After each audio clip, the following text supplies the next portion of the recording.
તો બોટાદ નગરપાલિકામાં હડતાલનો માહોલ જોવા મળ્યો છે। સફાઈ કામદારો દ્વારા હડતાલનું શસ્ત્ર ઉગામવામાં આવ્યું છે। એકમાત્ર આવકનું સાધન હોવા છતાં તેમને અન્યાય થઈ રહ્યો છે। ત્યારે પગારની સુવિધા પણ ન મળી હોય, પગાર બાકી હોય તેને લઈને પણ ચીમકી ઉચ્ચારવામાં આવી છે કે આગામી સમયમાં સમયસર પગાર કરવામાં નહીં આવે તો આંદોલન કરવાની ચીમકી ઉચ્ચારવામાં આવી છે।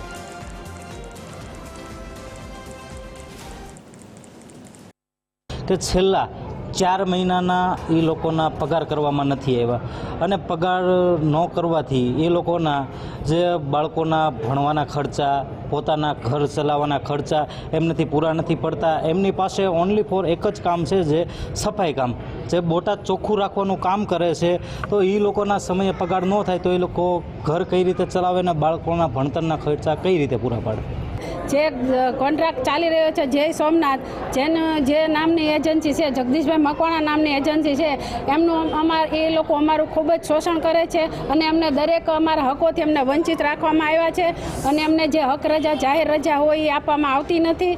પ્લસ કે ગમે ત્યારે વગર નોટિસે, જે કંપનીનો રૂલ્સ છે, જે સરકારે નિયમ બહાર પાડ્યો છે કે વગર નોટિસ વગર ગમે એ કંપનીમાં જે કોઈ મજદૂર કામ કરતા હોય તેને કોઈને છૂટા કરવામાં આવતા નથી। જ્યારે છૂટા કરે ત્યારે પહેલાં એને નોટિસ આપવામાં આવે છે। આ લોકો તો ગમે ત્યારે દાખ ધમકી આપે છે, રૂટ ઉપર આવીને કહી જાય છે કામ કરવું હોય તો કરો, નકર ઘરે વયા જાઓ।